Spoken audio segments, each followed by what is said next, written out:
the cards on the table and said after those heats that this could be one of the races of the championship, and I genuinely believe that's the case.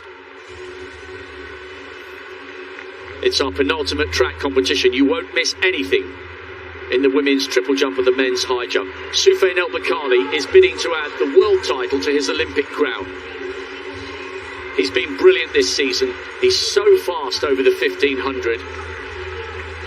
He's gaining a reputation as someone who is so difficult to beat. Haile Selassie on the inside, 5th in Tokyo last year, national record holder for Eritrea. Now to El-Baqali. Bronze in Doha, silver in London. Can he complete the collection here and become the first non-Kenyan to hold the Olympic and world titles at the same time? Well, Hardy of France, European Team Championship silver last year. Concessless Kipruto, the former Olympic champion, the reigning world champion. He outdipped Lamacher Germa by 100th of a second in Doha 3 years ago. It was one of the greatest races we've seen. What about the Ethiopian? 3 times this season he's gone inside 8 minutes. Silver behind Kipruto in Doha, silver behind El-Baqali in Tokyo. Is it his turn for gold? Sabli of India, national record this year, unheard of for an Indian to run that fast, 8:12. Abraham Kibiwot of Kenya, Commonwealth silver 4 years ago, second in the Rome Diamond League in 8:06. He's in form this season. So too is Genet Wali, just off the podium in Tokyo and Doha, and he's a fine 5,000 metre runner. He's got brilliant speed endurance. Arce of Spain. Amare, African champion double in Mauritius over the 5 and the steeplechase. He's run 8:06 this season. Abdel Wahid of Italy, European under-23 silver in 2017. Martos of Spain, a European finalist. To Hilary Bohr, the former Kenyan, proudly flying the flag for the United States. In the top 8 in Rio, in the top 8 in Doha, and the national champion for the United States. A world youth champion, a world youth silver. Leonard Bett on the second from the outside for Kenya, and then Evan Yeager with a slightly different haircut. This is Yeager Mark II, a torrid time with injuries. The silver medalist from Rio and the bronze medalist from London, delighted to be back in form, fit and healthy, and in the final. El-Baqali will be the favourite for this one. But if he wins, he might be pushed, quite literally, every step of the way. Don't take your eyes off this final for a second, the 3,000 steeplechase. I have never heard noise like it on the last 500 metres of the men's 10,000 final. This is a crowd that absolutely loves its distance running, and they will be enthralled here, not specifically about Hilary Bohr, but because they know, Gail Devers, in this race, we are watching the best of the best of the best. The reigning Olympic champion, the former Olympic champion, the man who's finished second on both occasions. Cameraman stuck out on the track there, now just getting out the way. That's why the field split, but he now moves back on the inside, and he won't be making that mistake when they come round at the next time of asking. No. Germa has the 2 silver, so I think that's his motivation to say, I got to get up there because the last 500 meters I've got to be in contention. And then Wale has that flat speed. So we'll see what happens coming around. It's I like very to see Yeager up there. Yeah, that is really good to see him back from injury. And he said making the US team meant more to him than the Olympic silver, because he never thought he'd get back to that level. Martos is leading. It's very tactical in the early stages of this steeplechase. We will come back to this soon, but we've got to get back to the field temporarily. Martos leading, Yeager second, Kipruto third. Barshim going for 2:35. Oh, so good. It is going to take something phenomenal to stop him securing a hat-trick of high jump titles. First time clearances at 24, 27, 30, 33 and 35. He's miles in front at the moment, the first man over. This is what I love about athletic scale. We have to keep dipping in and out here and there. Everywhere you look, we are watching the very, very best in the world at the peak of their powers. Now this race is beginning to play into the hands of Sufyan El-Baqali. The tall figure from Morocco is the Olympic champion, and he has run an eye-watering 3:31 for the 1500 metres. You can pour it on from the start and he'll live with the pace. You can go slow and he will be the one to wind it up over the last 2 laps. Everyone who's anyone is right there tracking Martos as Wale just runs wide on the outside, not to take the lead, but just so that he got a clean look at the water jump.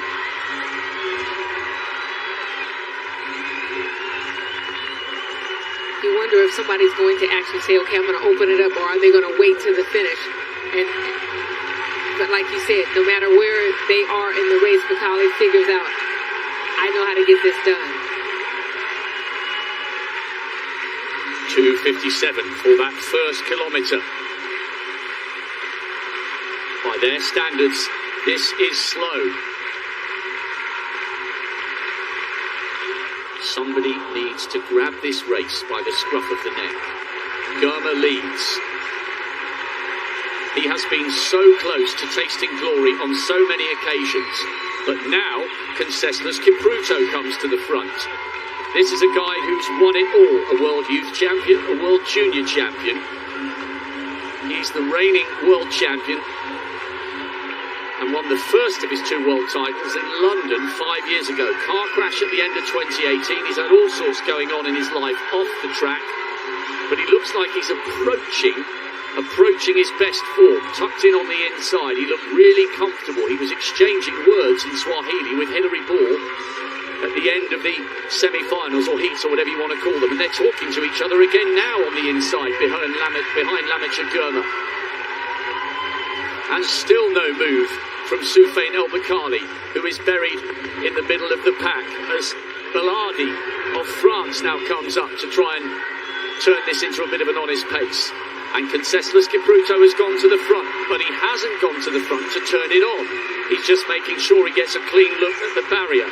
And the longer it stays like this, the likelier it is that we're going to see a massive burn-up from El-Baqali, who is just in the middle of the pack to the left of Evan Jager. It's very tight. That last 500 meters when we get there is going to be something epic. See, Kipruto is still in the front.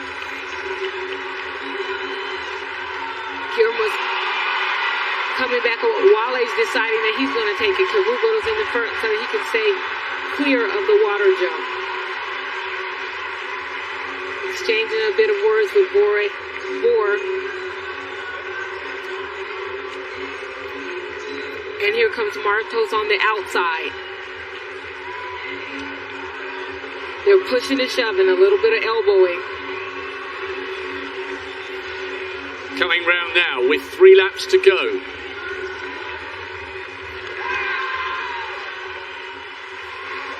Woo. Second attempt, 2:35. Barshim's got clean at the first time of asking. Oh, wow. What a final in prospect. What a climax we're going to have. He's still dancing. Now we're back with the steeplechase. 2.5 laps to go. Martos hitting the front. Little tap in the back there from Bellardi. This is always the danger when it gets tight towards the end. We don't want to see any fallers here. What an end to this race in prospect. Does it begin to play into the hands of Sufyan El-Baqali? I think it does, but who else could launch a mammoth sprint here? Is anyone going to go with half a mile remaining? I promise you we're in for an epic climax here. Nobody's been prepared to commit just yet. When will the big move come? And who will it be?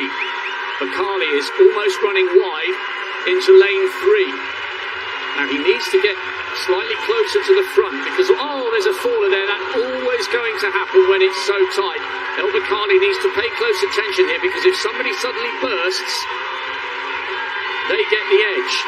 If you go first and get 5 metres and then you both run at exactly the same speed to the end, that early acceleration can make the difference, and it was Beck, the world junior silver medalist, who fell. Such a shame for him. Wale has a little look across, and Haile Selassie is there.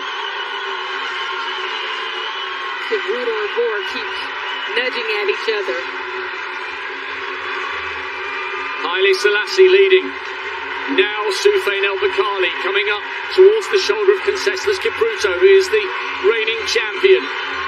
They take the bell in the final of the men's 3,000 metre steeplechase. It's been ever so cagey all the way through. Wale and Amare, no move yet from Germa. The two outstanding performers this season have a little bit to do. What a story this will be for Haile Selassie. He was fifth in Tokyo.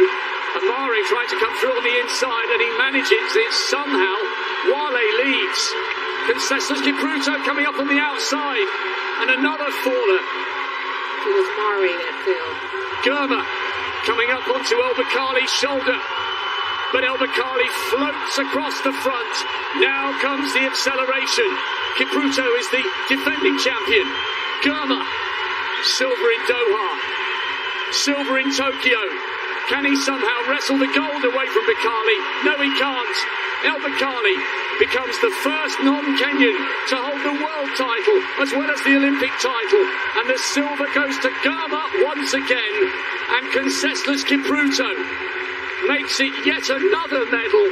Coming back to form, he's on the podium with the bronze, but that race played into the hands of the Moroccan. The longer they left it, the better his chances of burning them up, and he did so, and in the end, he had room to spare.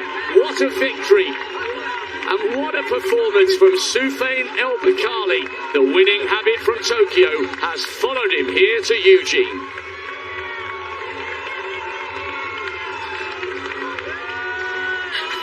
There's another dancer for you.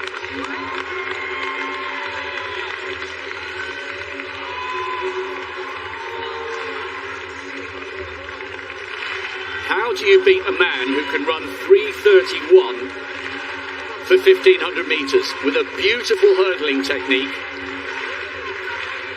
And we had two fallers. كنبغي نهديه هذا اللقب هذا لسيدنا الله ينصرو، وكنبغي نهديه كذلك الشعب المغربي والام والاب ديالي كذلك من هذا المنبر هذا، وكنقول لهم شكرا بزاف على التشجيعات ديالكم، وكنتمنى ان شاء الله نبقى دائما متالق ودائما رافع الرايه الوطنيه في جميع المحافل الدوليه.